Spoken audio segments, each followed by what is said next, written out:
Bonjour à tous, ravi de vous retrouver sur Public Sénat.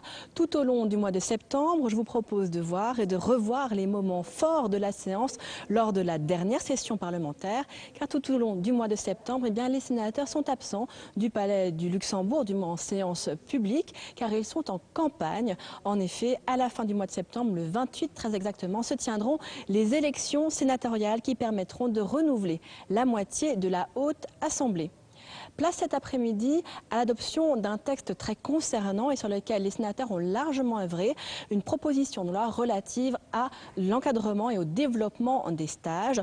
Les sénateurs ont largement amélioré la condition de vie des stagiaires avec notamment l'augmentation de leur gratification qui passe de 436 à 523 € par mois et qui sera obligatoire à partir de 2 mois de stage. C'est l'adoption de ce texte que je vous propose de revoir cet après-midi. Monsieur le rapporteur.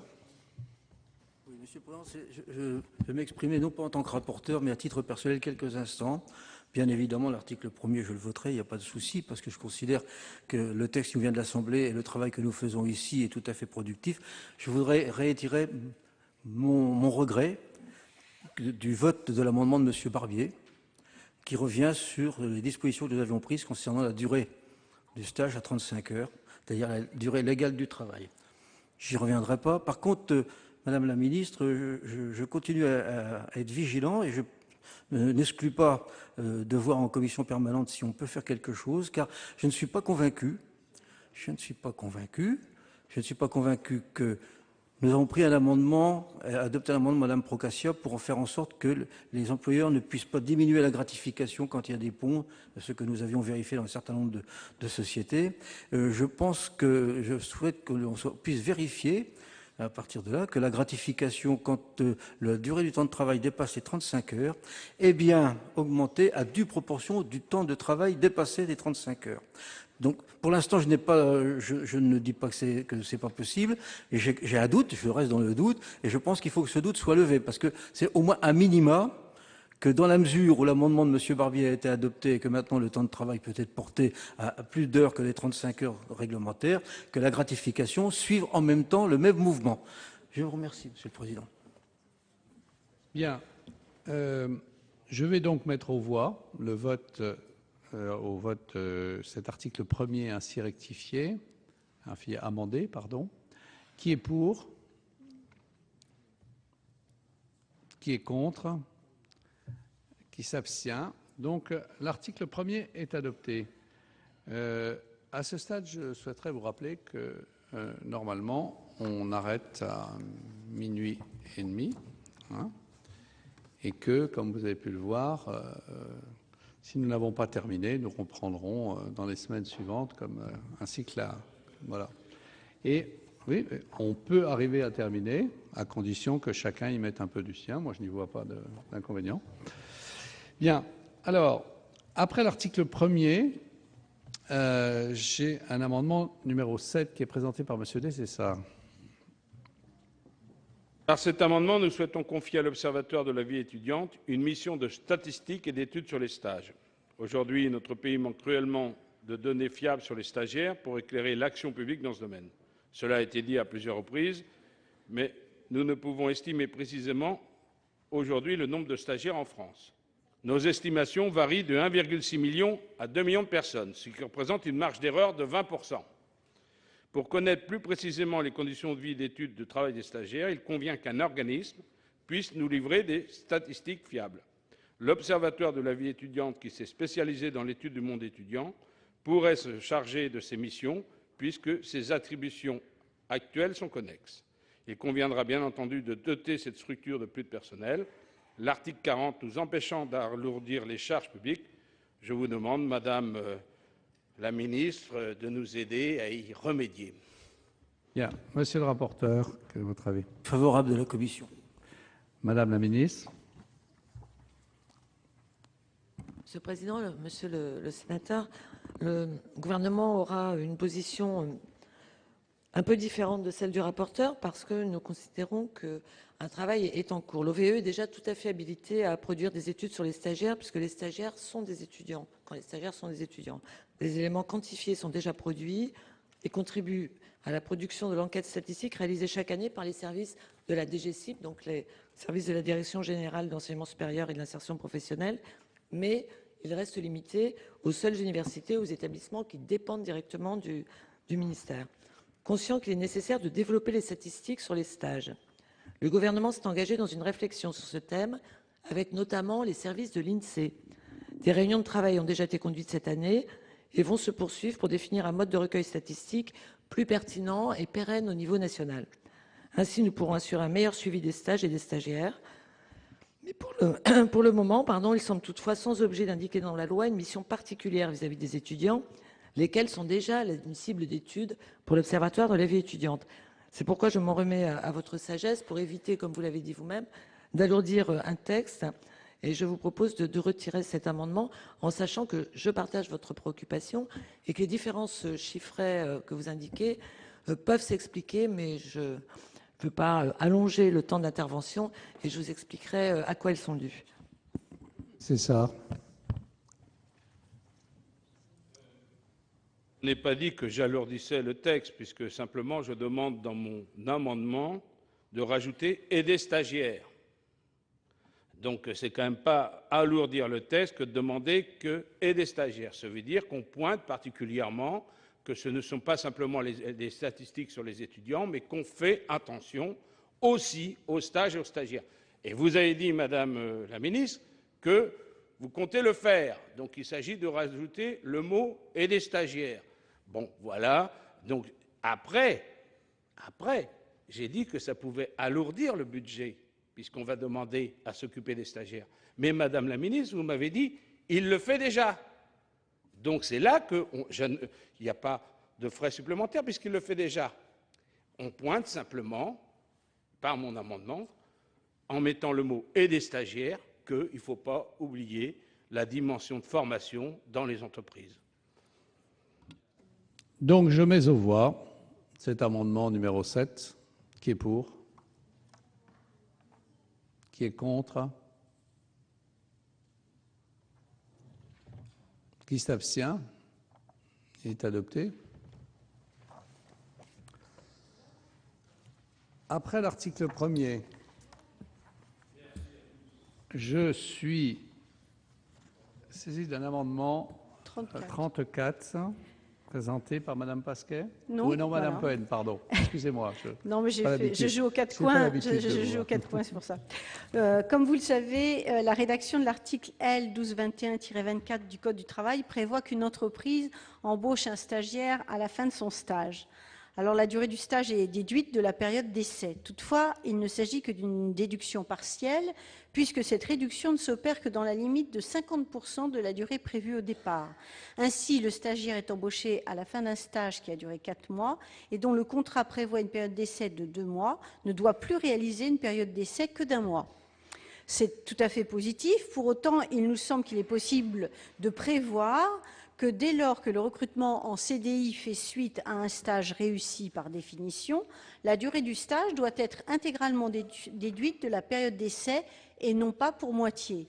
Cela nous paraît d'autant plus opportun que ces périodes d'essai peuvent atteindre 3 mois pour un agent de maîtrise et 4 mois pour le recrutement d'un cadre.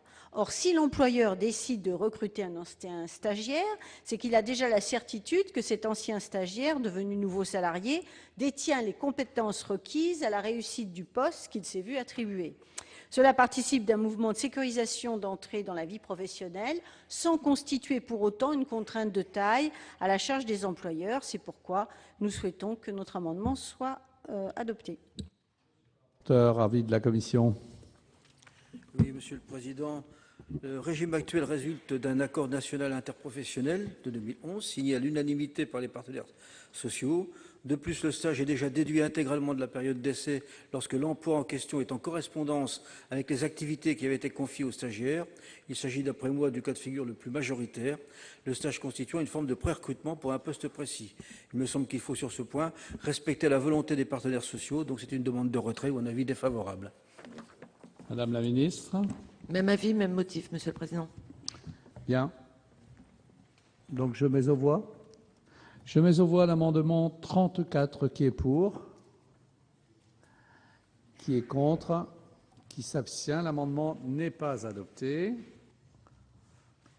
À l'article 2, un amendement de Marseille qui tombe. Un amendement de M. Charles Revet, donc le 63 rectifié bis en discussion commune. Oui, merci Monsieur le Président. La loi 2014-40 du 20 janvier 2014 garantissant l'avenir et la justice du système de retraite a prévu que les étudiants ayant effectué un stage éligible à une gratification, donc d'une durée supérieure à 2 mois, pourront valider celui-ci pour leur retraite. Pour assurer la traçabilité de ces stages, l'inscription des stagiaires sur le registre du personnel de l'organisme d'accueil apparaît parfaitement cohérente. Étendre cette formalité à tous les stages apparaît disproportionné, voire dissuasif pour les organismes d'accueil. Imagine-t-on un artisan ou un agriculteur ouvrir un registre du personnel pour un stage de 15 jours, par exemple. Il est donc proposé d'en rester à une obligation qui ne concernerait que les stages éligibles à une gratification pour les raisons exposées ci-dessus. Bien. L'amendement de Mme Lienemann tombe. Madame Cohen, non, Madame Pasquet, l'amendement 35. Merci, Monsieur le Président.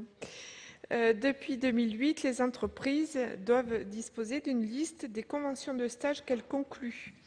Ce document a pris la forme avec la loi Cherpion du 28 juillet 2011 d'un registre des conventions de stage qui est toutefois distinct du registre unique du personnel qui, pour mémoire, les noms, prénoms de tous les salariés de l'établissement dans l'ordre des embauches, ainsi qu'une liste d'indications complémentaires dans l'emploi ou la qualification. Les députés ont souhaité, par souci de simplification, la disparition de ce registre des conventions et faire figurer dans une partie spécifique du registre unique du personnel les noms et prénoms des stagiaires accueillis dans l'organisme signataire. Nous souscrivons pleinement à cette mesure et dans la continuité de ces dispositions, il nous semble que le registre unique du personnel devrait également indiquer la durée du stage et les missions confiées aux stagiaires. Cette précision nous apparaît utile afin de permettre aux représentants du personnel de disposer de tous les éléments qui leur semblent utiles et de faciliter les démarches des agents de contrôle de l'inspection du travail et des URSSAF qui ont accès à ce document. Bien. Monsieur le rapporteur, quel est votre avis sur ces deux amendements? Sur l'amendement de Monsieur Revet, donc demande d'inscription des stagiaires, et donc pour ceux issus de l'enseignement supérieur, l'intérêt d'inscrire les stagiaires dans le registre unique du personnel est d'assurer leur suivi dans l'organisme d'accueil par tous ceux, délégués du personnel et inspecteurs du travail qui y ont accès. Ce n'est pas une formalité insurmontable, donc c'est un avis défavorable. Et l'amendement de Madame Cohen, je demanderai le retrait parce que ce sont des mesures qui, à mon sens, relèvent du pouvoir réglementaire puisqu'il s'agit d'inscrire la durée du stage et les missions confiées aux stagiaires. Madame la ministre, quel est votre avis sur ces deux amendements? Même avis pour les mêmes raisons, Monsieur le Président. Bien.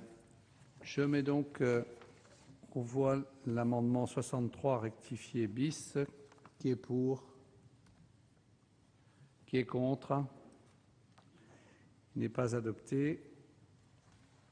Et le 35, qui est pour? Qui est contre? Qui s'abstient? Il n'est pas adopté non plus. Je mets donc aux voix l'article 2, qui est pour? Qui est contre? Qui s'abstient? L'article 2 est adopté. Après l'article 2, nous en sommes à l'amendement 37 présenté par Madame Cohen. Oui, Monsieur le Président, mes chers collègues, vous le savez, les organisations syndicales de salariés, celles représentant les étudiants et le collectif Génération Précaire, que notre rapporteur a d'ailleurs auditionné, proposent que les stagiaires soient pris en compte dans l'effectif des entreprises à due proportion de leur temps de présence dans cette entreprise. Cela nous apparaît être une mesure tout à fait souhaitable, afin de lutter contre une forme d'abus qui consisterait pour certains employeurs à recruter de manière plus ou moins permanente des stagiaires, de telle sorte que tour à tour, ils correspondent à des postes permanents, tout en évitant que l'effectif administratif de l'entreprise excède certains seuils légaux, comme celui des 50. Donc, il nous paraît très important de pouvoir accéder à ces demandes et donc de voter cet amendement. Monsieur le rapporteur, avis de la commission. Oui, Monsieur le Président, je resterai dans la même logique, puisqu'il s'agit de prendre en compte les stagiaires dans l'effectif de l'organisme d'accueil. L'appartenance à une entreprise repose sur la signature d'un contrat de travail et l'existence d'un lien de subordination avec l'employeur. Ce n'est pas le cas des stagiaires et il ne me paraît pas souhaitable de faire évoluer cette situation. Donc c'est un avis défavorable. Madame la ministre. Même avis pour les mêmes raisons. On a rappelé à maintes reprises que le stage n'était pas un contrat de travail ni un emploi. Et il y aurait une confusion qui serait amenée par cet amendement. Donc, avis défavorable. Monsieur Dessessart, explication de vote.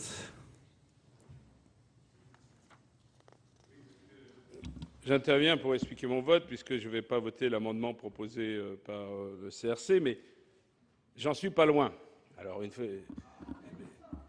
non, parce que je reste encore dans l'idée de ce projet de loi, enfin de cette proposition de loi, que les stages font partie de la formation. Alors après, on pourrait dire, mais à un autre moment, de dire que dans le registre du personnel, on peut noter tous les flux des stagiaires de façon différente. Mais là, et vous l'avez dit, Madame Cohen, vous avez dit, c'est la demande de génération précaire. Et ben, effectivement, les générations précaires, eux, ils partent d'un constat. Ils disent, beaucoup de stages aujourd'hui sont en réalité des emplois. Il faut absolument lutter contre ça. Et pour cela, il faut les inscrire dans le registre du personnel, leur donner des droits, parce qu'ils sont utilisés. Aujourd'hui, nous, le groupe écologiste, on a choisi la vision du rapporteur et donc du gouvernement, puisque le gouvernement a la même optique, c'est que le stage fait partie de la formation. Mais génération précaire pose un vrai problème. Est-ce qu'on pourra longtemps continuer comme cela, puisque beaucoup de stages sont utilisés comme premier emploi? Et eux, ils disent, considérons qu'il y a vraiment des premiers emplois, prenons-les en compte et faisons en sorte qu'ils ont des conditions décentes. Et ce à quoi je leur ai répondu, à ceux et à celles avec qui j'en ai discuté, que c'était rentré dans un contrat premier embauche, c'est-à-dire avec un revenu qui serait moindre. Donc pour cela, pour le moment, il n'est pas question de légitimer le fait que des stages soient considérés comme un emploi avec une gratification inférieure au SMIC. Donc voilà pourquoi je ne rentrerai pas, comme le rapporteur l'a indiqué, dans cette logique, même si je sais qu'il y a beaucoup d'abus, et je resterai dans la logique que le stage fait partie de la formation. Il n'empêche, et je sais que le gouvernement va considérer que ce n'est pas le moment d'en parler, mais il n'empêche qu'on pourrait considérer qu'il pourrait y avoir une allocation d'étudiants pour tous les étudiants. Mais à ce moment-là, ce n'est plus la même chose. Ce n'est pas l'entreprise qui paie l'étudiant en stage, mais c'est une allocation d'étudiants pour tous les étudiants. C'est une autre question. Alors, je sais que vous n'êtes pas d'accord à l'UMP, mais les jeunes socialistes, à une époque, étaient d'accord avec une allocation d'étudiants, une indemnité pour les étudiants. Nous y sommes encore favorables, donc il sera toujours temps d'en discuter dans quelques mois ou dans quelques temps. Mais aujourd'hui, j'en resterai dans la logique du texte, c'est-à-dire que le stage est un moment de formation. Porteur. Pas allongé, mais juste un mot. Je souscris aux propos de Jean Dessessart. Mais l'article 2 répond, je pense, aux inquiétudes des rédacteurs. Je voudrais quand même insister sur un point, c'est que si on introduit dans le calcul des effectifs de l'entreprise, on risque de se retrouver pour certaines entreprises avec des effets de seuil, avec toutes les conséquences de l'effet de seuil. Donc je pense que ce n'est pas dans ce texte qu'il faut ajouter les stagiaires à l'effectif de l'entreprise. Monsieur Noir, pour explication de vote.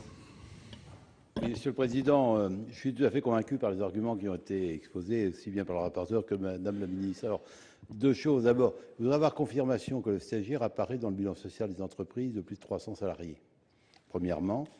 Deuxièmement, je ferai quand même une remarque à notre collègue de Cessart. Quand il parle d'une gratification pour les étudiants, ça me rappelle, voyons, ce qui s'était passé en 2006 lorsque un tel dispositif était proposé par un gouvernement de l'époque, dispositif contre lequel il y avait une forte mobilisation. Est-ce que vous n'avez pas le sentiment, mon cher collègue, que vous vous rapprochez des propositions qui avaient été faites par un certain Premier ministre qui s'appelait M. de Villepin? Bien. Bien. Je mets donc aux voix cet amendement 37. Qui est pour? Qui est contre? Qui s'abstient?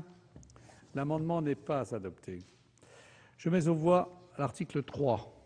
Qui est pour? Qui est contre? Qui s'abstient? L'article 3 est adopté. À l'article 4, j'ai un amendement 149 présenté par le gouvernement, Madame la Ministre. 149. Monsieur le Président, il s'agit d'un amendement de cohérence avec l'amendement de suppression du gouvernement à l'article 1er. L'inspection du travail n'ayant pas pour mission de contrôler le respect des stipulations pédagogiques de la convention de stage, il n'y a donc pas lieu d'étendre sa compétence sur ce sujet. J'en profite pour préciser au sénateur de César que si on inscrit dans le registre unique du personnel les stagiaires, c'est pour vérifier que le nombre de stagiaires n'est pas en excédent par rapport au dispositif législatif et préciser ensuite par décret. Ça n'est pas parce qu'on les considère comme des membres salariés du personnel. Monsieur le rapporteur, quel est votre avis sur cet amendement? Favorable. Je mets aux voix l'amendement 149 du gouvernement. Qui est pour? Qui est contre? Qui s'abstient? L'amendement est adopté. Et Madame Procaccia nous présente le 84 rectifié bis. Oui, il s'agit, lorsque les étudiants sont revenus, ont fait un rapport de stage où on pu dire effectivement comment s'était déroulé le stage et s'ils ont effectué un travail et non pas un stage en formation. Moi, je continue à penser que les stagiaires ne sont pas les plus à même souvent de pouvoir contacter l'inspection du travail. Donc, je suggère d'étendre la possibilité aux autorités académiques compétentes de saisir elles aussi l'inspection du travail si elles voyaient des manquements. Monsieur le rapporteur. Oui, Monsieur le Président. Donc, il s'agit de prévoir que l'inspection du travail peut intervenir sur saisine des autorités académiques pour contrôler le manquement à la législation. Bon, la question qu'on peut se poser, est-il nécessaire que la loi précise que l'inspecteur d'académie pourra saisir l'inspection du travail s'il apprend qu'un organisme ne respecte pas la réglementation? Ceci étant, comme il nous est très difficile d'émettre un avis défavorable sur quelque chose qui nous semble tout à fait logique, mais qui doit se faire normalement, donc c'est un avis favorable de la Commission, mais à mon avis, ça n'apporte pas grand-chose, Madame Procaccia, à la situation actuelle. Donc, je pense que le mieux aurait été de le retirer en ayant la certitude que ça fonctionne déjà comme ça et que la possibilité est déjà offerte à l'inspection d'académie de saisir l'inspection du travail s'ils sont alertés d'un manquement à la réglementation. Ce serait peut-être... Ça éviterait peut-être qu'on nous reproche que la loi est trop bavarde, comme on nous le reproche de temps en temps. Voilà. Madame la Ministre. Oui, Monsieur le Président, comme il est toujours possible, comme ça a été dit, d'ailleurs ça vient d'être rappelé par le rapporteur, et même de bonne administration que les autorités académiques transmettent les informations qu'elles jugent utiles à l'inspection du travail, il ne paraît pas nécessaire au gouvernement que la loi le prévoie, puisqu'on est là dans une redondance et dans l'énoncé d'une évidence. Donc le gouvernement avait émis un avis défavorable. Bien. Non, dans la mesure où il y a déjà la possibilité, je vais le retirer. Par contre, j'aimerais bien que vous me disiez si ça arrive de temps en temps. Si vous avez connaissance de l'inspection du travail saisie une fois par des autorités. Bien. Madame la Ministre, vous souhaitez répondre? Oui, bien sûr. Monsieur le Président, si je vous en prie. Si vous autorisez. Oui, il y a des cas, effectivement, et les personnes compétentes du ministère du Travail me le confirment. L'amendement 84 rectifié bis est donc retiré et je mets aux voix l'article 4 qui est pour, qui est contre, qui s'abstient. L'article 4 est adopté. À l'article 5, Madame Procaccia, toujours? Oui.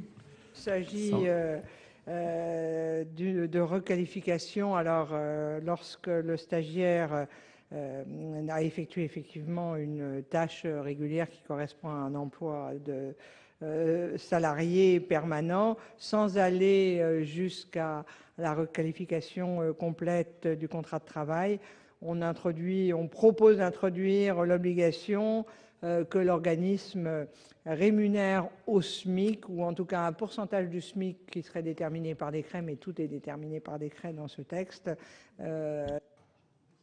Comment ? Bien. Monsieur le rapporteur. Monsieur le Président, donc sur le principe, la Commission et moi-même, nous sommes favorables à cette initiative de Mme Procaccia.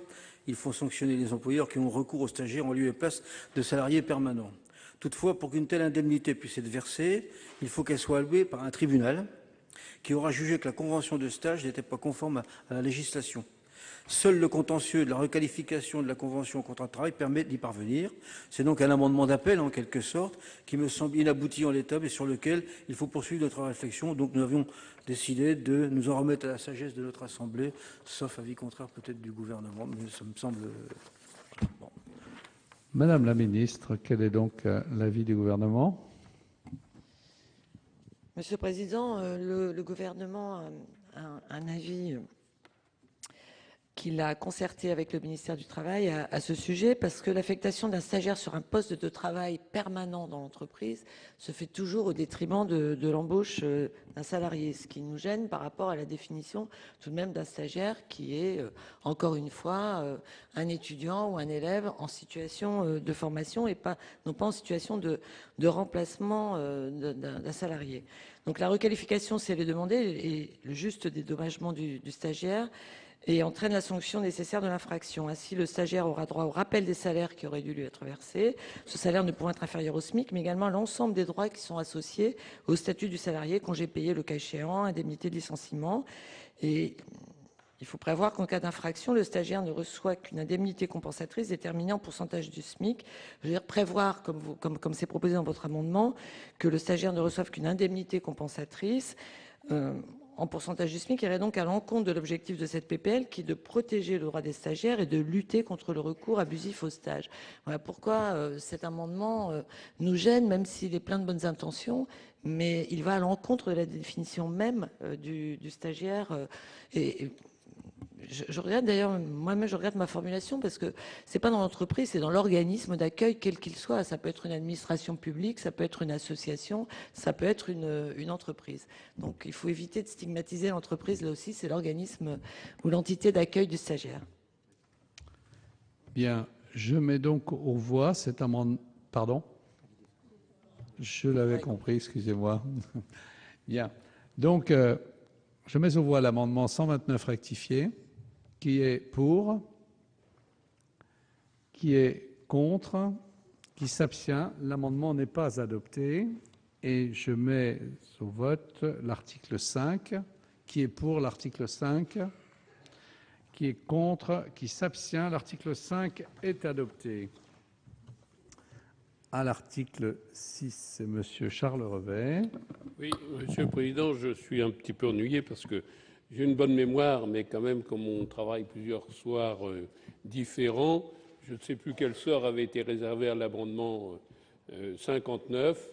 Et donc, comme il s'agissait d'un amendement de coordination, peut-être que Monsieur le rapporteur va pouvoir me porter des précisions.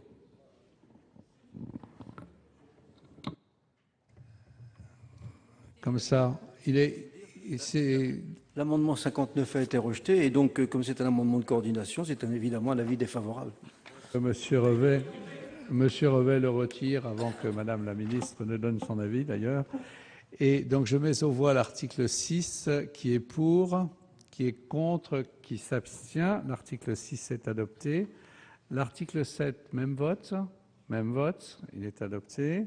Après l'article 7, j'ai plusieurs amendements en discussion commune, dont le premier, le 51, ce sont des amendements identiques, est présenté par Madame Ferrand. Merci, Monsieur le Président. L'objet de cet amendement est d'assurer la pérennité et la traçabilité des financements des gratifications de stage des travailleurs sociaux. En effet, le fonds de transition doté de 5,3 millions d'euros, dont Madame la Ministre, vous avez annoncé la création, paraît bien insuffisant pour financer les gratifications des stagiaires dans le secteur public. En 2008, 20 millions d'euros avaient été dégagés pour financer ces gratifications dans le secteur associatif. Faute d'une ingénierie financière adaptée, ces crédits ont été dispersés et se sont dilués dans les budgets des établissements et services sociaux et médico-sociaux. Pour résoudre ce problème, nous proposons de créer une enveloppe d'intérêt général pour les établissements destinée à financer les stages des élèves ou étudiants en travail social.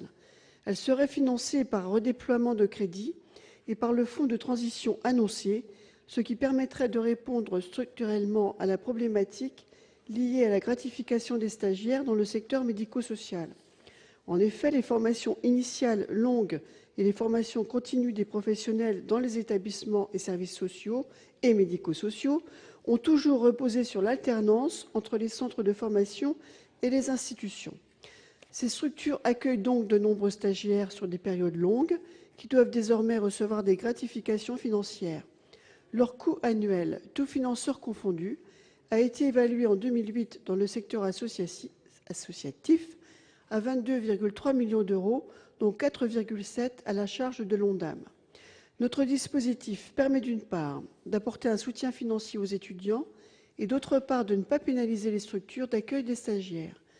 Pour les établissements d'accueil des jeunes enfants, un avenant à la COG entre la CNAF et l'État devrait permettre de redéployer les financements nécessaires à la gratification des stages des éducateurs de jeunes enfants.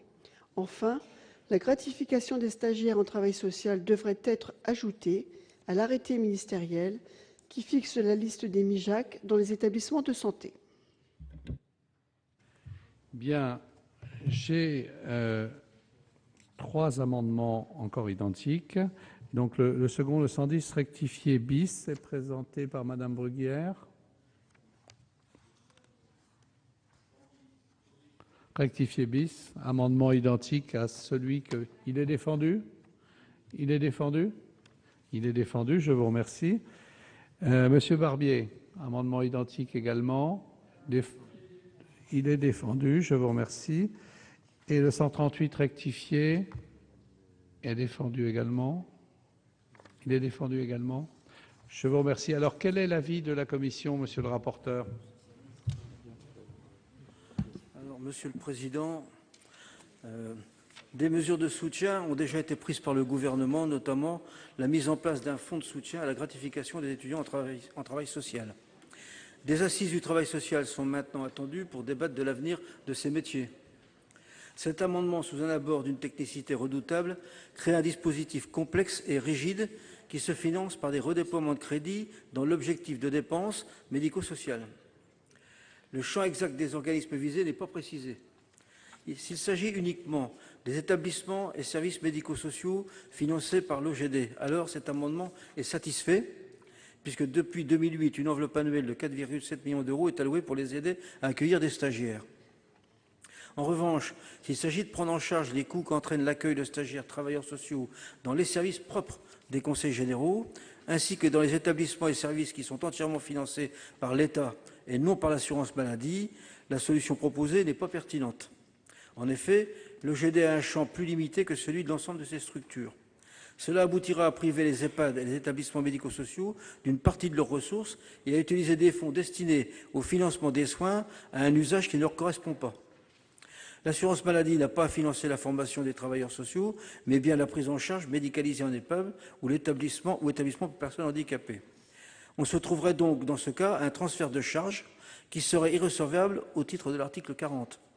Il y a donc 2 cas de figure. Soit il s'agit d'un dispositif qui n'apporte rien et qui est satisfait, soit il est irrecevable au titre de l'article 40, puisque l'assurance maladie est appelée à prendre en charge de nouvelles dépenses qui jusqu'à présent n'étaient pas de son ressort.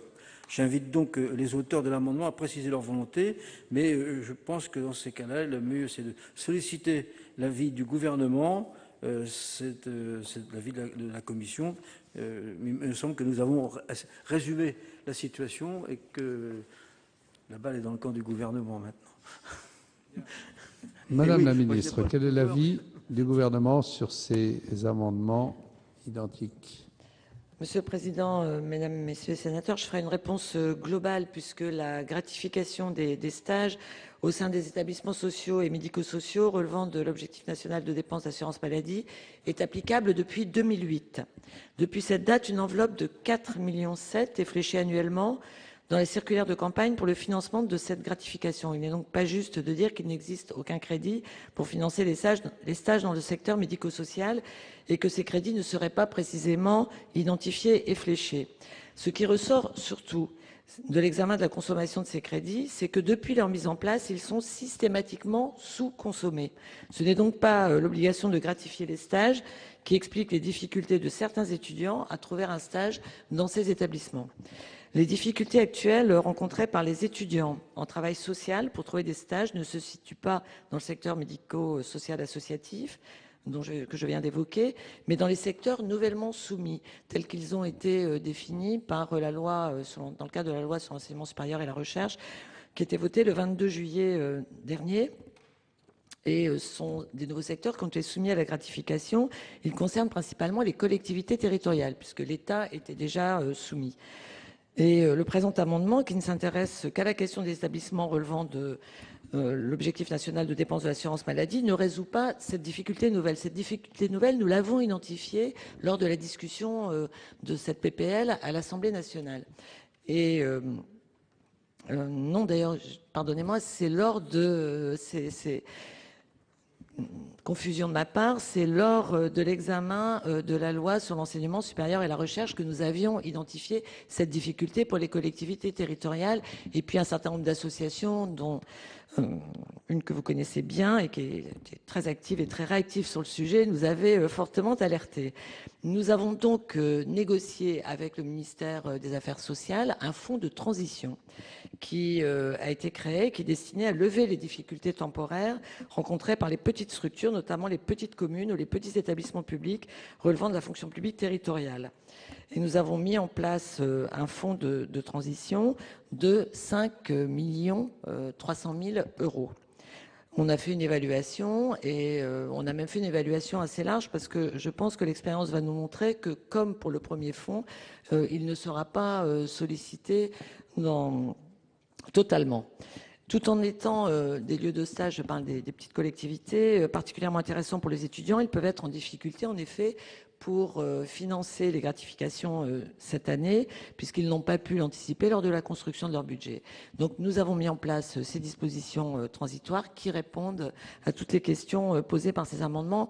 Et tout cela s'est fait vraiment en concertation avec l'ensemble des collectivités concernées. Mais là encore, nous avons voulu étendre au plus grand nombre des stagiaires les mêmes dispositifs pour favoriser l'équité vis-à-vis de l'ensemble des stagiaires, même si, j'anticipe, cette équité n'a pas pu être complètement globale, mais je vois qu'il n'écoute pas, Monsieur de César. Donc voilà, je vous propose un avis défavorable. Bien, je vais donc mettre aux voix ces amendements. Qui est pour? Qui est contre? Qui s'abstient? Ces amendements ne sont pas adoptés. Après, pardon? Non, après l'article 7, je suis saisi de 3 amendements identiques. Le premier, 53, est présenté par Madame Ferrat. Merci, Monsieur le Président. L'objet de cet amendement est de permettre aux entreprises qui ne trouvent pas d'apprentis dans leur secteur d'activité, les services notamment, de ne plus être sanctionnées par le malus que représente le versement de la contribution supplémentaire à l'apprentissage pour non-respect du quota de 4% d'apprentis. Il sera de 5% en 2015. En prenant en compte dans le calcul de ce quota les stagiaires embauchés en CDI par l'entreprise à l'issue de leur stage. Cette mesure ne peut qu'inciter les entreprises à s'impliquer en faveur de l'embauche des jeunes et de leur formation, et ainsi les aider à s'insérer plus rapidement dans le monde du travail.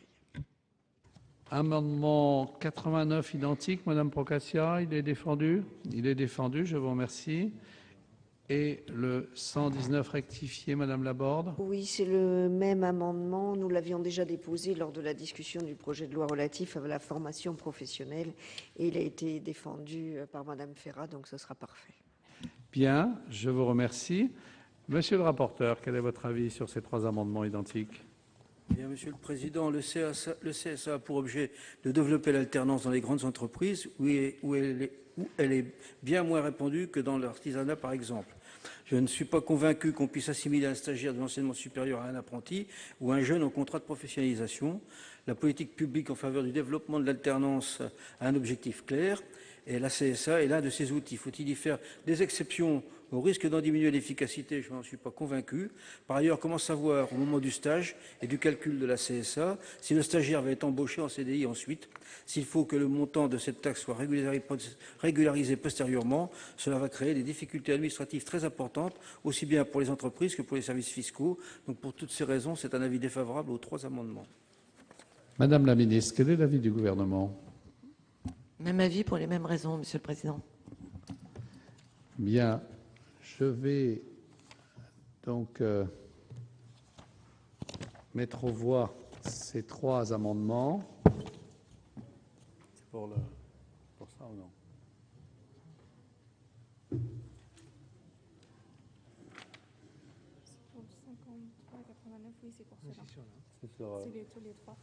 Bon, donc je suis saisi d'une demande de scrutin public sur ces amendements. Demande présentée par le groupe UMP. Je vous rappelle que nous avons un avis défavorable de la Commission et du Gouvernement, qu'il va donc être procédé au scrutin public dans les conditions fixées par l'article 56 du règlement, et le scrutin sera donc ouvert dans quelques instants.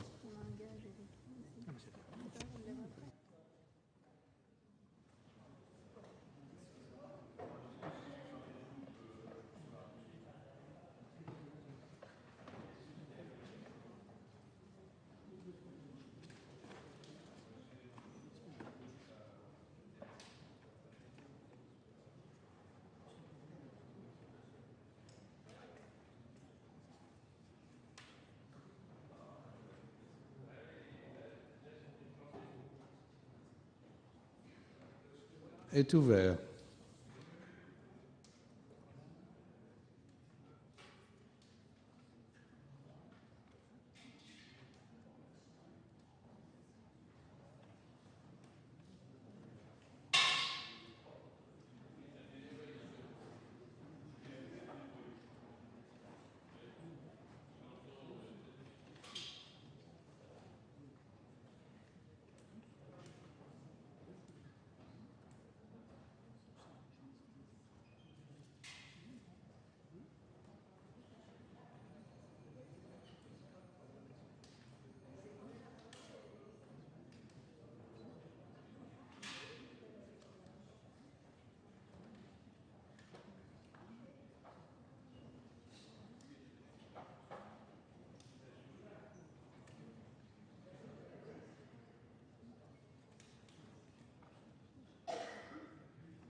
Plus personne ne demande à voter, donc le scrutin est clos. J'invite les secrétaires à procéder au dépouillement du scrutin.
Du scrutin numéro 182 sur les amendements 53, 89 et 119 rectifiés.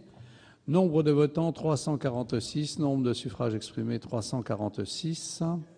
Pour l'adoption 178, contre 168. Le Sénat a adopté.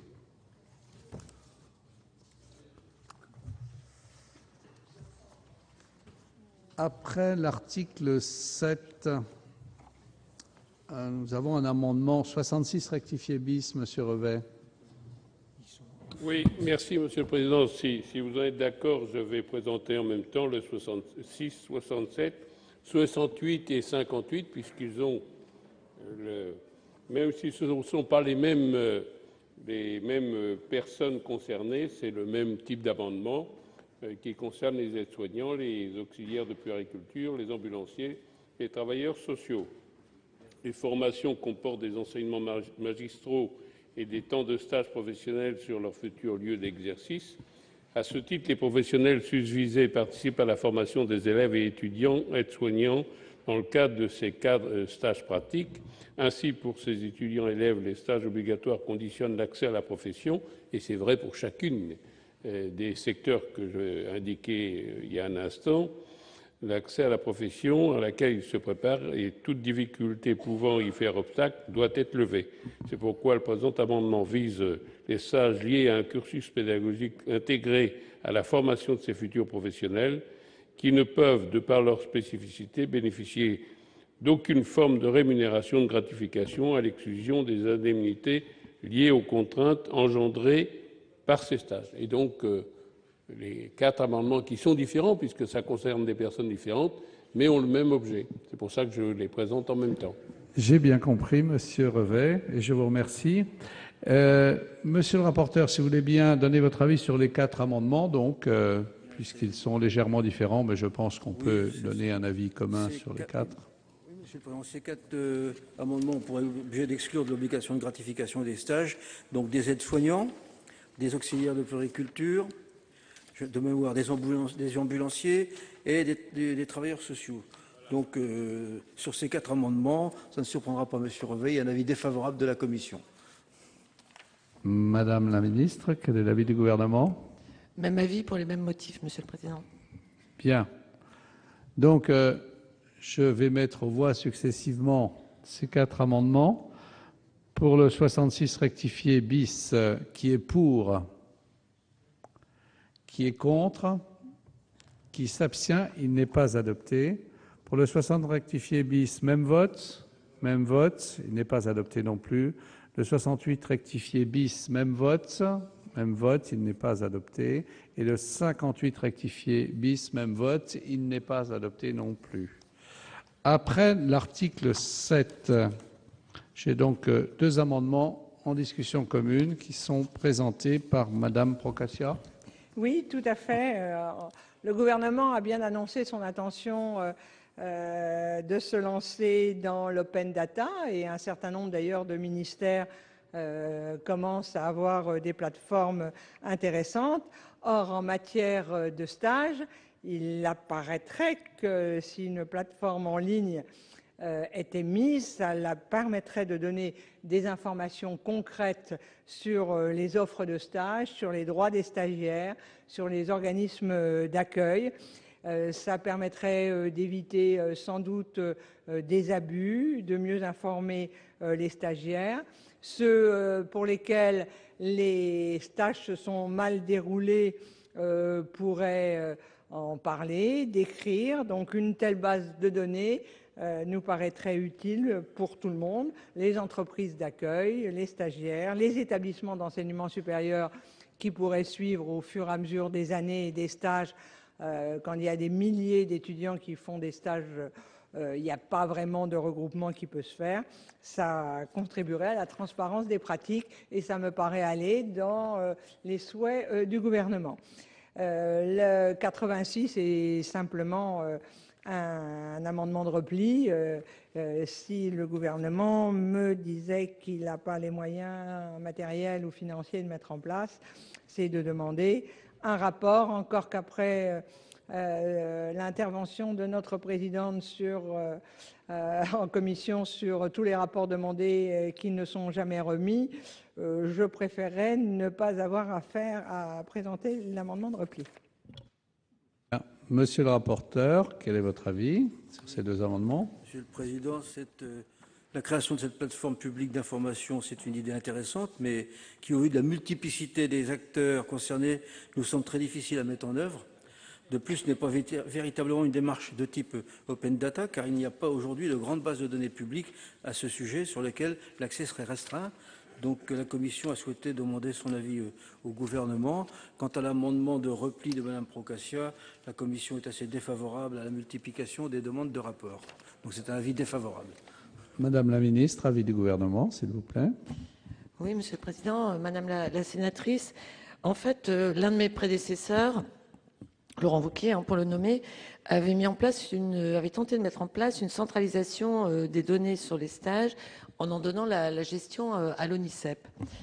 C'était une banque de données, mais ça n'a pas marché tout simplement parce que ces offres se font au niveau des territoires et que leur centralisation s'est avérée tout à fait impossible.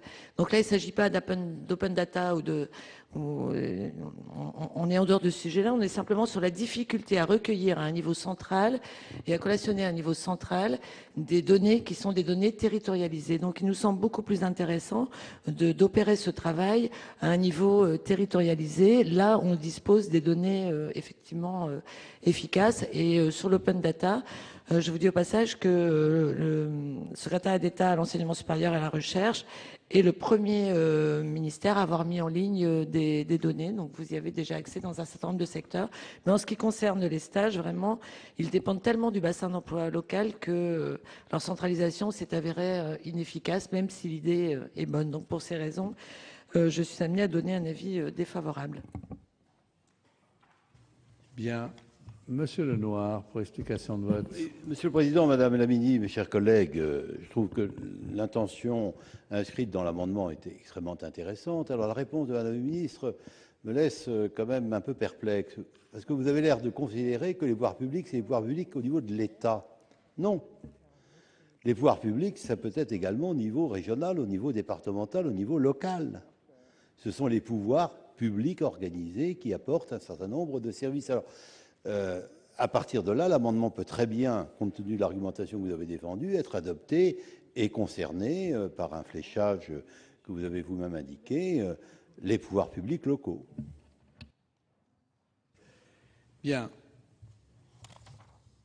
Je mets aux voix l'amendement 85 qui est pour, qui est contre, qui s'abstient. L'amendement 85 n'est pas adopté.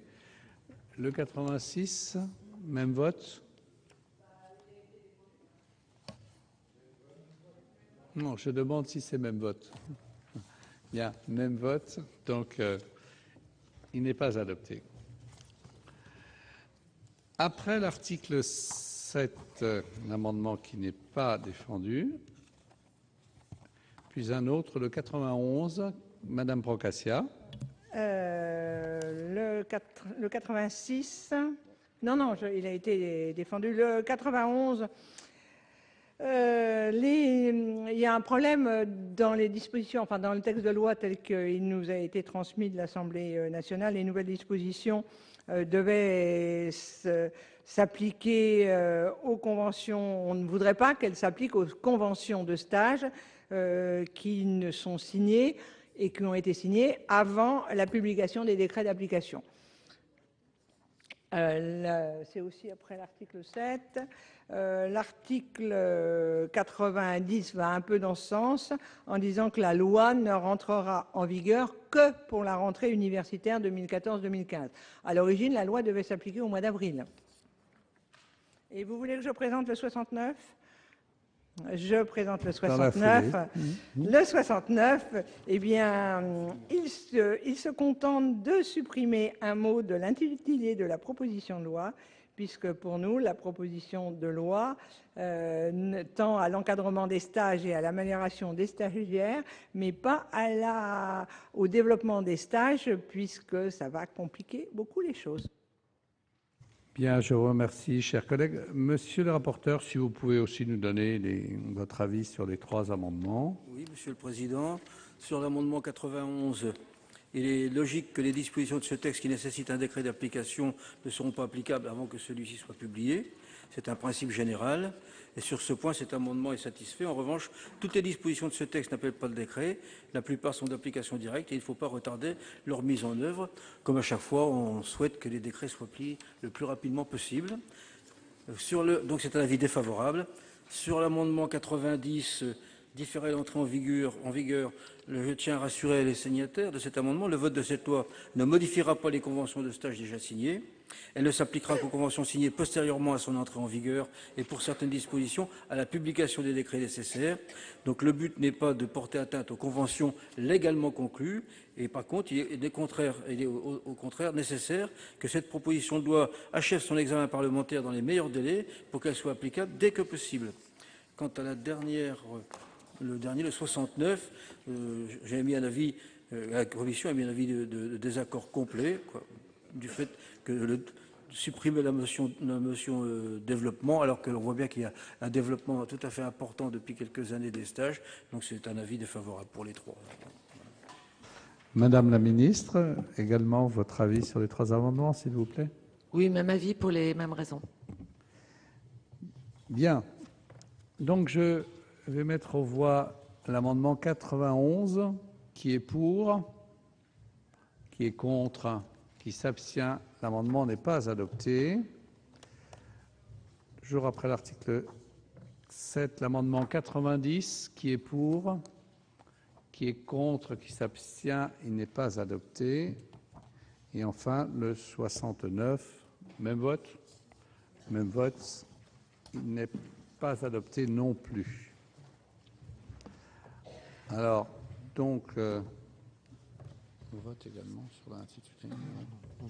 Bon. Alors, je vais mettre aux voix l'ensemble de la proposition de loi. Y a-t-il des demandes d'explication de vote? Oui. Oui, Madame Procaccia, déjà. Oui.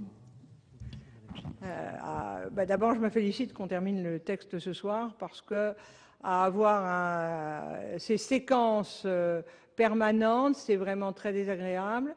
Et c'était, comme je l'ai dit à un moment, à se demander si le gouvernement avait envie que l'on vote ou pas ce texte, parce que vous l'avez présenté comme étant un texte important et c'était parsemé tout au long de l'emploi du temps quand il y avait des trous. Bon, pour notre part, le groupe UMP estime que c'est un texte important. De toute façon, la loi sur les stages, c'est l'UMP et les gouvernements précédents qui ont lancé toutes les bases. Et le texte, et vous l'aviez bien dit d'ailleurs, Madame la Ministre, dans votre intervention, et effectivement, ce texte le complète mais complexifie en même temps des dispositions qui existaient déjà, pour lesquelles on aurait pu se contenter de prendre des décrets qui n'étaient pas pris. Et surtout, on aurait pu, si la volonté du gouvernement était de faire un texte, c'est de faire un texte qui sanctionne les entreprises qui ne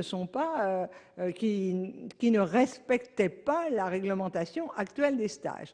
Là, de toutes les auditions que nous avons menées, nous avons compris que les choses allaient faire encore un peu plus peur aux entreprises, en particulier aux PME qui ne sont pas armées pour ça. Et c'est une des craintes du groupe UMP, c'est qu'effectivement l'offre de stage aille en diminuant et non pas en facilitant les offres. Je l'ai dit tout à l'heure pour l'article 1, pour ma part, j'estime qu'il y a un certain nombre d'avancées. J'apprécie que la Commission et qu'un certain nombre de collègues sur les bancs divers aient voté plus d'une dizaine d'amendements.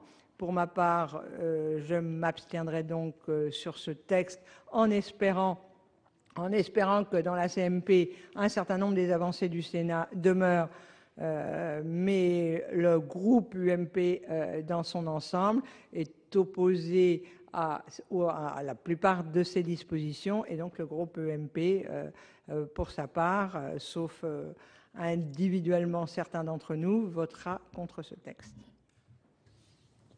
Bien, Madame Ferrat pour explication de vote. Merci, Monsieur le Président, Madame la Ministre, mes chers collègues.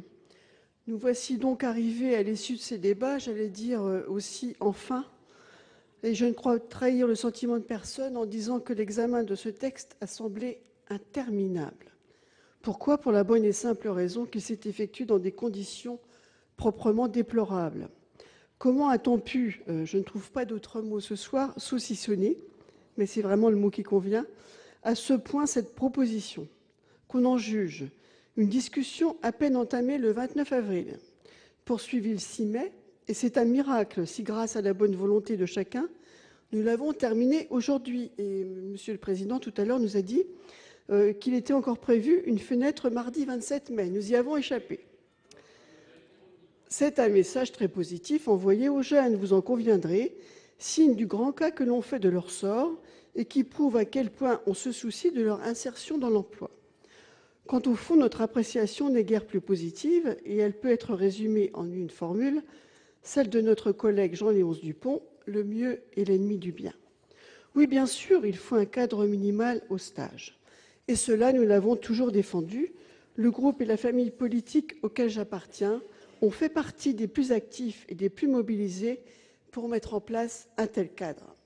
Je rappellerai que cela a été fait à l'initiative de Jean-Louis Borloo, alors ministre de l'Emploi, du Travail et de la Cohésion sociale, dans la loi du 31 mars 2006 pour l'égalité des chances.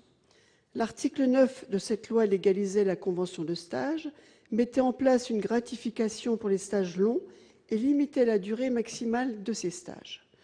Par la suite, dans la loi ESR du 22 juillet 2013, Madame la Ministre, que vous connaissez parfaitement, nous avons fait adopter un amendement pour interdire que les stages puissent servir à pourvoir à un emploi permanent dans l'administration publique et les associations, et pas seulement dans les entreprises.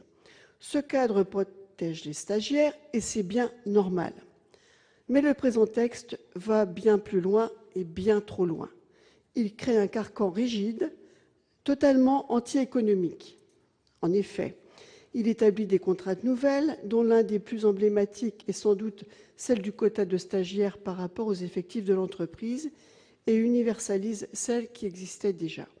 Conséquence, ce cadre nouveau est totalement inadapté à certains secteurs d'activité et à certains acteurs économiques. Exemple de secteur d'activité, celui de l'agriculture et de l'enseignement agricole, pour lequel, vous l'avez compris, je me suis engagée. Comment voulez-vous que la règle de la gratification et de la durée maximale des stages y soit applicable? Pour autant, doit-on arrêter de former les jeunes? Le résultat risque donc d'être totalement contre-productif, puisqu'il conduira les jeunes à ne plus trouver de stage. Pour soi-disant mieux les protéger, on va les priver de cette voie d'insertion privilégiée. Je dis privilégiée et j'ajoute aussi incontournable, mais je l'ai déjà tellement répété, puisqu'aujourd'hui les stages sont indispensables pour valider nombre de formations.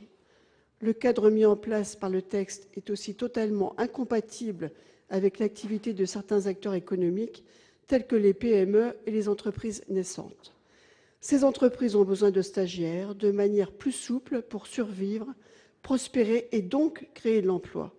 Parce que le stagiaire d'aujourd'hui est le salarié de demain. C'est cela que l'on semble oublier.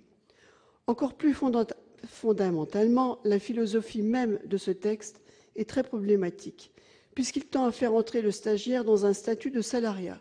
C'est très grave. Parce que c'est oublier que le stagiaire est avant tout un jeune en formation. Parce que c'est aussi aux antipodes du choc de compétitivité et de simplification que nous appelons de nos vœux et qui, malgré tous les pactes de responsabilité, ne semble toujours pas devoir se profiler.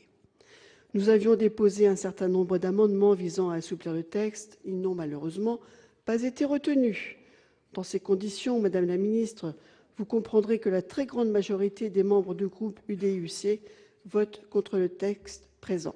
Merci de votre attention. Madame Génisson, pour explication de vote. Monsieur le Président, Madame la Ministre, Monsieur le rapporteur, mes chers collègues, la construction de l'avenir des jeunes est, j'en suis persuadée, une priorité politique que nous partageons tous. Les jeunes vivent aujourd'hui dans un environnement qui n'est pas toujours facile à assumer. Une longue phase de précarité est le lot de beaucoup d'entre eux, et cela concerne aussi beaucoup de ceux qui ont une formation. C'est dans ce contexte que les stages ont connu néanmoins ces dernières années un développement exponentiel.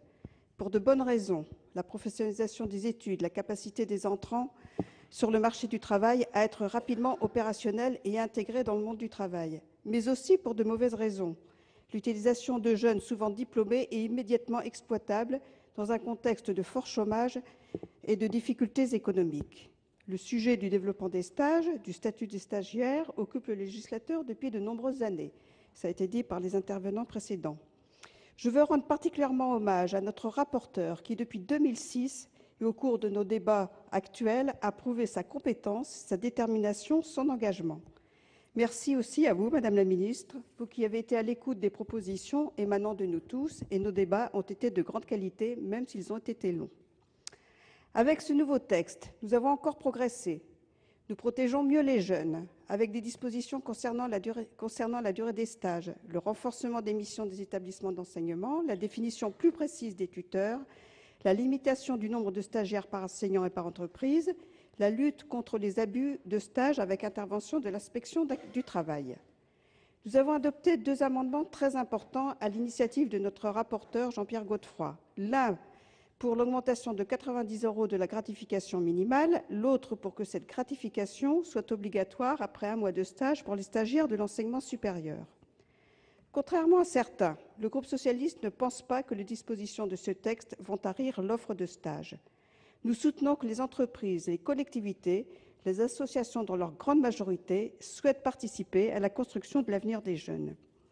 Si la majorité des organismes les accueillent bien et même avec plaisir, il est important de définir des règles pour éviter les dérives. Les jeunes, dès lors qu'ils sont respectés, seront d'autant plus motivés. Ce texte est un signal fort pour l'intégration de qualité dans le monde du travail. Permettez-moi d'évoquer aussi la qualité de nos travaux concertés sur le sujet des stagiaires, des maisons familiales rurales. Nous avons tous évoqué ce sujet et merci au gouvernement d'avoir trouvé le bon décret qui permet d'intégrer de façon satisfaisante ces stagiaires dans effectivement un lieu d'enseignement qui est tout à fait intéressant. L'Assemblée nationale a accompli une partie du travail sur l'examen de cette proposition de loi. Nous avons, je le pense, encore amélioré le texte et le groupe socialiste votera ce texte issu de nos débats très constructifs. Bien, Monsieur Revet, pour l'explication de vote. Oui, merci Monsieur le Président, Madame le Ministre. Mme Procaccia a indiqué tout à l'heure quelle était la position de notre groupe et je le partage, je fais partie de la très grande majorité qui ne vont pas voter le texte parce que je suis inquiet. Je suis inquiet des conséquences de certaines dispositions qui alourdissent les procédures. L'objectif, l'obligation pour des jeunes, c'est de faire des stages. Or, pratiquement sur tous les bancs, nous avons dit que nous étions souvent sollicités par des jeunes aux abois qui ne trouvaient pas de stage. Et leur diplôme était en cause. Je crains, très franchement, que les dispositions qui alourdissent les conditions pour les entreprises pour l'accueil de ces jeunes ne fassent un recul d'un certain nombre d'entre elles et que ce soit au détriment des jeunes qui doivent être notre objectif.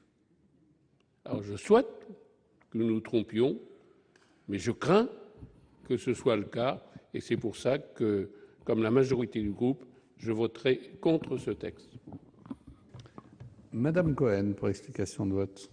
Oui, Monsieur le Président, Madame la Ministre, mes chers collègues, je veux tout d'abord remercier notre rapporteur Jean-Pierre Godefroy parce que je trouve qu'il était particulièrement attentif tout au long des débats pendant la commission et puis dans l'hémicycle et qu'il a été fidèle à la proposition de loi qu'il avait fait en 2006. C'est d'ailleurs pour ça qu'on s'est pas mal retrouvés, même si on n'a pas réussi à faire adhérer l'ensemble de l'hémicycle sur un certain nombre de points. Donc je vais commencer par les choses que nous trouvons encore un peu trop frileuses ou trop négatives. Frileuses et trop négatives parce que, y compris le candidat François Hollande, s'était avancé par rapport à cet encadrement des stagiaires et notamment avait promis une allocation pour la jeunesse qui se fait attendre et à mon avis qui ne va pas voir le jour malheureusement. Donc je pense qu'on aurait pu faire preuve d'un peu plus d'audace pour aider à encadrer encore de meilleure façon les stagiaires. Point négatif, je regrette qu'une partie de la gauche ait voté avec la droite un amendement qui a supprimé l'alinéa 40 dans l'article 1er et qui est très grave puisque, je le lis, le temps de présence du stagiaire fixé par la convention de stage ne peut excéder la durée légale hebdomadaire de travail fixée donc par l'article L3121-10 du Code du travail, c'est-à-dire qu'on fait exploser les 35 heures, ouvrant la porte à la durée d'un temps de travail incompatible avec, de mon point de vue et du point de vue de mon groupe, un statut d'élève ou d'étudiant digne du XXIe siècle. Donc j'espère que la CMP va revenir là-dessus. Donc des points qui sont effectivement négatifs, mais en même temps et heureusement, la loi, et en tout cas dans son esprit, prend un certain nombre de positions qui vont permettre de réduire considérablement les abus que pouvaient vivre les stagiaires. Et nous nous réjouissons particulièrement d'un encadrement par rapport à ces stagiaires, notamment dans l'université, avec une limitation du nombre d'étudiants, ce qui est tout à fait positif, et donc un encadrement qui va être bien meilleur d'un point de vue qualité. Nous nous réjouissons également qu'un certain nombre de nos amendements qui allaient dans le sens de la philosophie donc de cette loi aient pu être adoptés, par exemple en étendant à l'ensemble des stagiaires, même ceux ne bénéficiant pas de gratification, l'accès à la restauration scolaire, au titre restaurant et à la prise en charge des titres de transport. De même, en permettant aux stagiaires, dans l'impossibilité de poursuivre leur stage, d'avoir une autre possibilité de validation offerte par l'établissement d'accueil ou le réconfort. Donc je crois que tout ça, c'est intéressant, c'est positif, et je regrette que dans cet hémicycle, on ait trop voulu faire peur, en tout cas dans une partie de l'hémicycle, en disant que, en adoptant ces mesures positives dans l'intérêt des stagiaires, eh bien nous allions mettre en péril l'avenir des entreprises. Je ne le crois pas du tout. Je crois qu'au contraire, ça va permettre de modifier la qualité, aider à la qualité des stages et donc apporter plus de sécurité pour les futurs salariés s'ils sont embauchés. C'est dans ce sens donc que nous trouvons important de voter cette proposition de loi, et je vous dis en espérant vraiment que lors de la CMP, eh bien les désagréments qui ont pu être votés peut-être par fatigue, lassitude ou par manque de réflexion puissent être revus. En tout cas, c'est ce que je pense. Bon, je provoque peut-être un peu à cette heure-là parce que je crois que tout le monde a voté en son âme et conscience, mais ça vous permet comme ça de montrer que vous êtes toutes et tous attentifs. Je vous remercie. Bien. Monsieur Dessessart.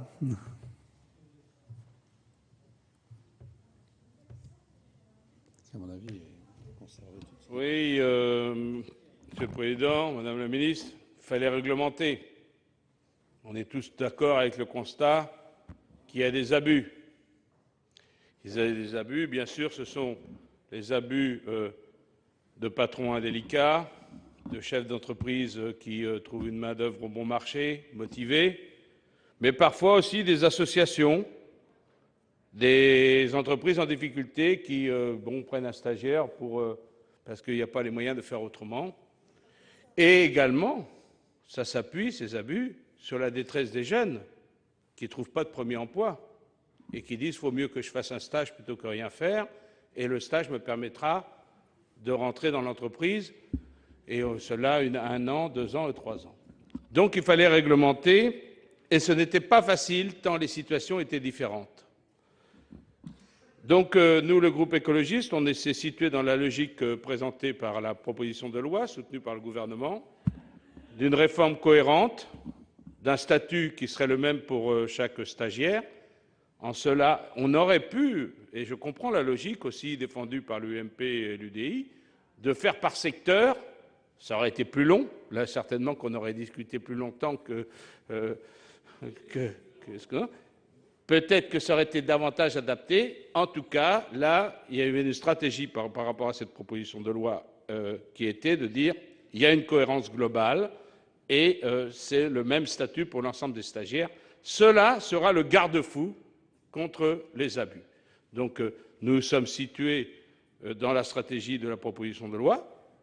qui a été respecté globalement, et donc nous voterons ce texte. Alors, une petite remarque générale, c'est qu'il fallait maintenir le mot développement, Madame Procaccia, dans le titre de la proposition de loi. Je pense que les jeunes ont besoin de s'investir dans l'entreprise. Le fait que, pour un certain nombre de jeunes issus de milieux défavorisés, le fait de se sentir utile, le fait de se coltiner à la réalité, de ne pas être en train simplement d'écouter dans une classe de 25 ou 30 élèves le professeur pendant 6 ou 7 heures dans la journée, c'est quelque chose de très important. Il faut absolument développer la pratique. Et encore une dernière remarque, Madame Ferrat, vous avez dit quel est l'intérêt pour une entreprise d'accueillir. Je le sais qu'il y a un intérêt pour une entreprise et pour les tuteurs, c'est de se sentir utile, c'est de transmettre un savoir. Et effectivement, chacun est valorisé dans l'échange, dans le fait que les connaissances ne restent pas inutiles, mais qu'on sent un jeune qui est prêt à se l'approprier, qui se motive et apprend. Et c'est effectivement très enrichissant, à la fois pour le jeune et le formateur. Donc je crois que nous défendons tous l'idée qu'il y ait plus de formation. Nous considérons, et c'est pour ça que nous avons été contre certains amendements qui tendaient à rapprocher le statut du stagiaire du statut de salarié, nous considérons qu'aujourd'hui le stage fait partie de la formation. Il n'en sera peut-être pas de même dans quelques années si la situation économique ne s'améliore pas, et on pourra à ce niveau-là être très inquiet.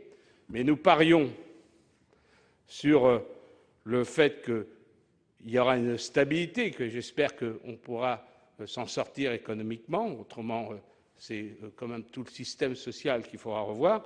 En tout cas, nous sommes restés dans l'idée que le stage est une période de formation, qu'il fallait réglementer contre les abus. Le texte, cette proposition de loi, correspond à cet objectif, correspond à cette stratégie, et le groupe écologiste votera donc cette proposition de loi.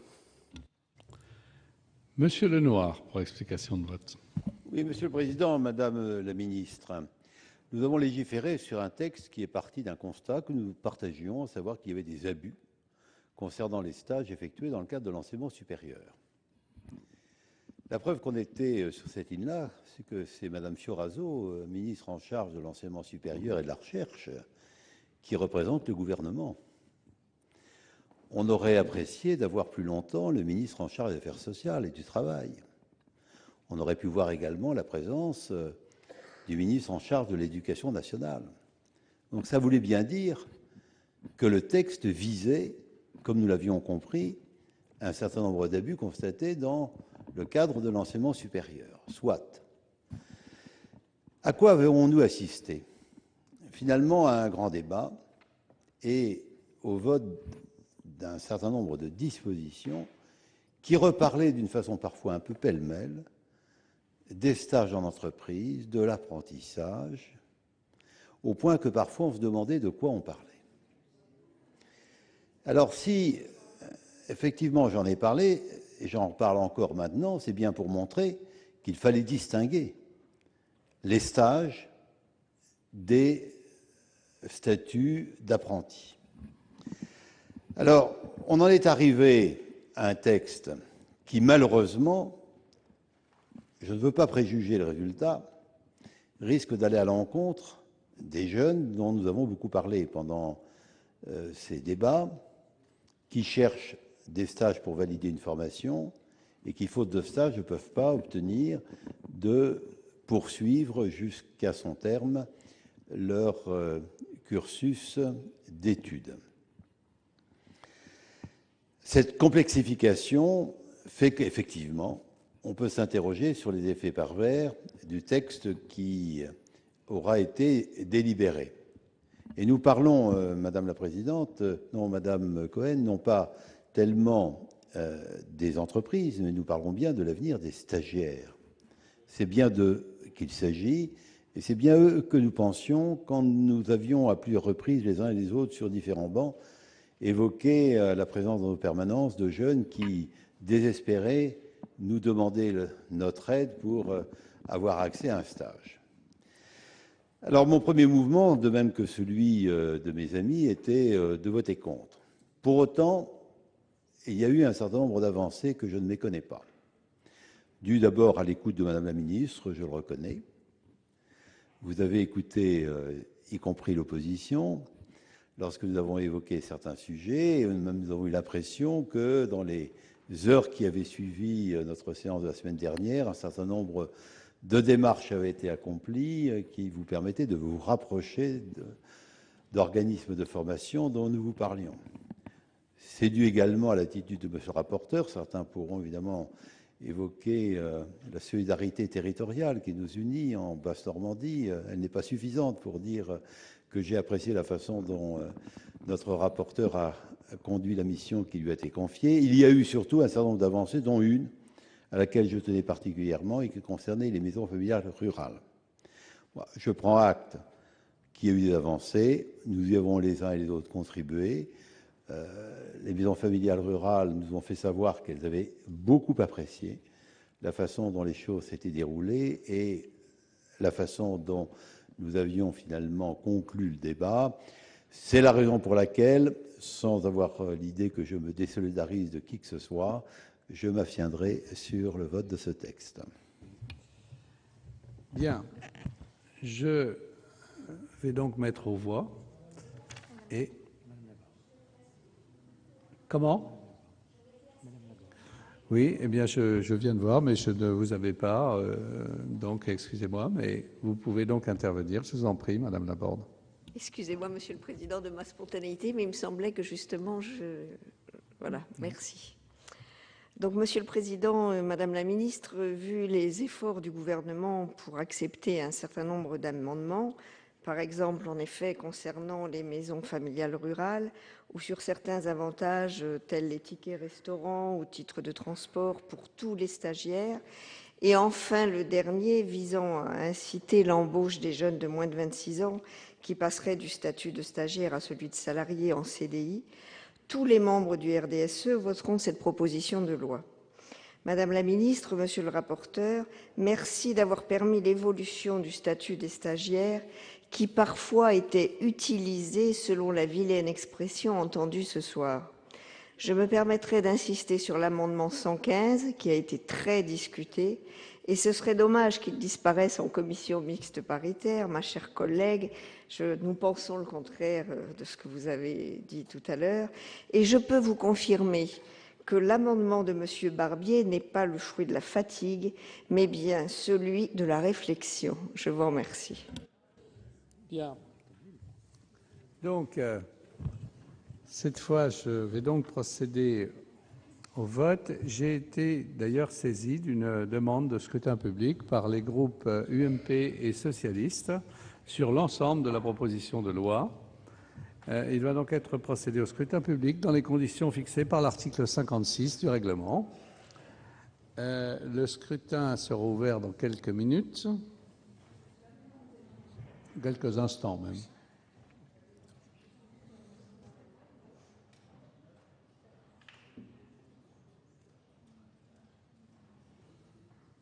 Bien, le scrutin est ouvert.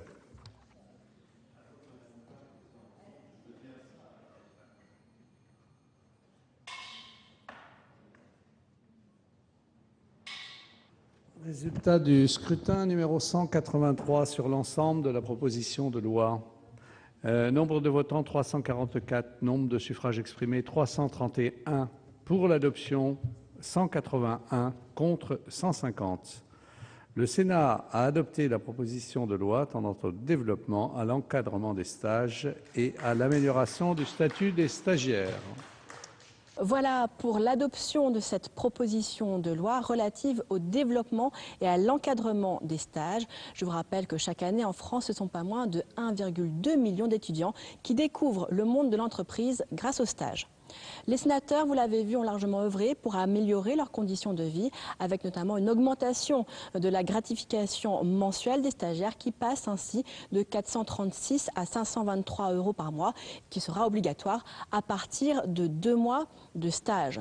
Je vous rappelle le cheminement de ce texte. Ce texte avait d'abord été adopté une première fois par l'Assemblée nationale au mois de février, puis il a été modifié par le Sénat au mois de mai. Enfin, sénateurs et députés sont arrivés à un compromis à la fin du mois de juin et ce texte qui a été publié le 11 juillet 2014 entrera en vigueur à partir de septembre 2015. Vous pouvez toujours voir et revoir toutes les séances sur notre site sur publicsénat.fr. Très bonne fin de journée sur les chaînes parlementaires.